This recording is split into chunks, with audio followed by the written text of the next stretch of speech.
Assalamualaikum warahmatullahi wabarakatuh. Perkenalkan, nama saya Muhammad Farhan dari jurusan Bahasa dan Sastra Arab semester 3A NIM 2285150039. Dibuatnya video ini guna menyelesaikan tugas Al-Madkhal yang diampu oleh Bapak dosen Pak Irfan Ghazali. Langsung saja ke pengertian linguistik. Etimologi kata linguistik adalah serapan dari bahasa Inggris dari kata linguistik. Kata ini merupakan kombinasi dua kata, yaitu linguis dan imbuhan kata IC. Kata linguis sendiri adalah kata hybrid, campuran dua kata dari bahasa yang berbeda, yaitu kata lingua dari bahasa Latin dan imbuhan akhiran sufiks. Dalam bahasa Inggris, kata lingua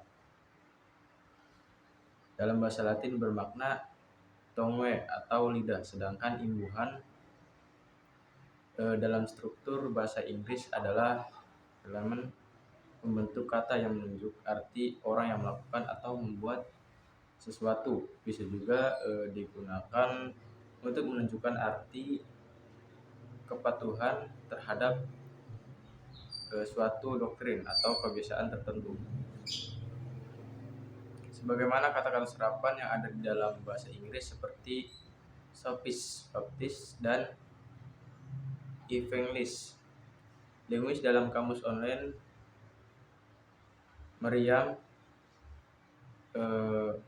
Webster.com bermakna a person complacent in language, itu orang yang cakap dalam berbahasa. Sedangkan dalam kamus online Cambridge dimaknai someone who studies foreign language or can speak them very well, or someone who teach or studies language. Seorang yang mempelajari bahasa-bahasa asing atau yang bisa berbicara menggunakan bahasa-bahasa asing dengan sangat baik, atau seseorang yang mengajar atau mempelajari ilmu bahasa. Imbuhan dalam bahasa Inggris dapat bermakna bidang ilmu atau pekerjaan dari kata sifat. Kemudian terminologi. Adapun definisi linguistik secara terminologi atau istilah dapat dimaknai sebagai yang pertama, ilmu yang mengkaji bahasa manusia. Dalam bahasa Inggris yaitu the study of human language. Kemudian yang kedua, studi ilmiah tentang bahasa, yaitu yang bahasa Inggrisnya the scientific study of language. Kemudian dua, objek kajian linguistik. Objek kajian linguistik adalah bahasa manusia. Bahasa sebagai objek kajian linguistik mempunyai karakteristik khusus yang tidak dapat disamakan dengan bahasa pada hewan atau komunikasi lain yang dihasilkan selain dari alat ucap manusia. Bahasa dalam lingkup ilmu linguistik juga tidak dapat dimakan dengan bunyi-bunyi yang dihasilkan oleh benda, misalnya bunyi kentongan ataupun bunyi fluid. Bahasa hanya dimiliki oleh manusia, sedangkan hewan tidak memiliki bahasa. Hewan dalam berkomunikasi hanya menggunakan tanda-tanda atau bisa melalui gerak-gerik. Bisa juga dengan bau dan bunyi atau dengan suara. Bunyi-bunyi tersebut tidak mempunyai struktur dan dapat berubah. Beda halnya dengan sistem komunikasi manusia, yaitu yang mempunyai kaidah-kaidah tertentu yang tersusun secara sistematis dan teratur. Hal tersebut merupakan salah satu yang membedakan bahasa dengan sistem komunikasi hewan atau makhluk lainnya. Selain itu, bahasa pada manusia mempunyai ciri-ciri khusus lainnya. Ciri-ciri khusus tersebut diuraikan oleh Abdul Khair sebagai berikut, yaitu yang pertama, bahasa mempunyai bunyi-bunyi konsonan dan vokal auditif, berbeda dengan bunyi-bunyi yang dihasilkan oleh hewan yang hanya bisa didengar tapi tidak mempunyai bunyi-bunyi vokal. dan konsonan yang bermakna. Kemudian yang kedua, bahasa mempunyai spesialisasi, yaitu manusia dapat berkomunikasi tanpa perlu menggunakan gerak-gerakan fisik untuk mendukung pembicaraan. Dan yang ketiga itu bunyi-bunyi. Bahasa mempunyai makna dan mengacu pada objek tertentu. Dan yang keempat, bahasa dapat disegmentasikan ke dalam unit-unit satuan. Dari segi bunyi, bisa disebut dengan fonologi. Terdapat pembagian fonetik dan fonemik. Dari segi pembentukan kata atau morfologi, terdapat pada morf dan morfem, dan segmentasi lain yang dapat dijelaskan secara teoritis.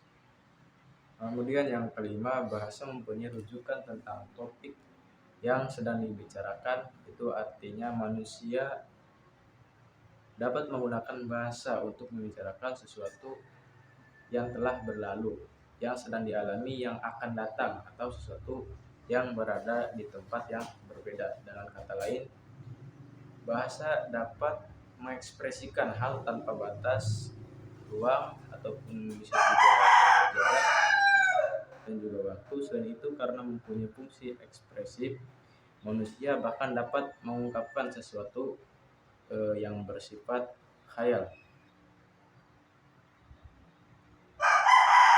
Dengan demikian, hanya manusia yang mempunyai bahasa, sedangkan hewan itu tidak mempunyai bahasa. Hewan mempunyai sistem komunikasi, itu tadi lewat tanda-tanda. Nah, tanda-tanda tersebut dapat berbunyi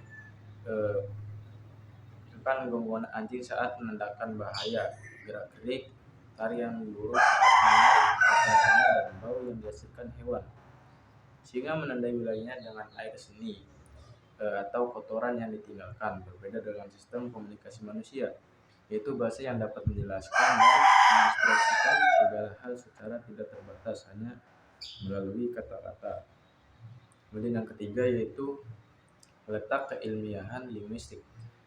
Kata ilmiah ini memiliki arti bersifat ilmu secara ilmu pengetahuan, memenuhi syarat atau kaidah ilmu pengetahuan, sedangkan kata ilmu bermakna pengetahuan yang mempunyai ciri-ciri atau tanda-tanda dan syarat-syarat yang khas. Dalam pemenuhan prinsip keilmuan, linguistik mengandung 3 prinsip utama untuk menjadi sebuah ilmu, yaitu ada eksplisit, ada sistematis, dan ada objektivitas. Yang pertama, eksplisit artinya gamblang atau tegas, tidak berbelit-belit. Linguistik merupakan pengetahuan eksplisit yang telah mengalami pengkajian dan pendalaman sehingga memiliki ketegasan dan kejelasan dalam konsep dan teori kebahasaan. Yang kedua itu sistematik, itu mengandung makna ilmu pengetahuan yang disusun secara berurutan atau teratur, yang memiliki fakta-fakta penting yang saling berkaitan, memiliki pola-pola yang konsisten, teratur, dan ujuk. Dan objektif berarti menjelaskan apa adanya sesuai dengan fenomena yang terjadi. Linguistik sebagai ilmu pasti objektif. Ini deskripsi atau pernyataan sebuah bahasa berdasarkan pada data, apa adanya, tidak dilebih-lebihkan, kemudian tidak dikurangi, dan juga tidak mengikuti selera pribadi. Linguistik berkembang melalui kompleksitas objek atau materi yang dikaji. Ia pun bersifat terbuka terhadap pengaruh dan penerapan dalam ilmu lain. Oleh karena itu, dalam perkembangan linguistik memiliki cabang-cabang ilmu yang masing-masing berkonsentrasi pada jenis kajian dan objek yang dikaji. Dalam linguistik terdapat 2 ranah besar atau pembidangan ilmu bahasa, yaitu dalam bahasa Inggris itu branch of linguistics, yaitu yang pertama mikrolinguistik dan makrolinguistik.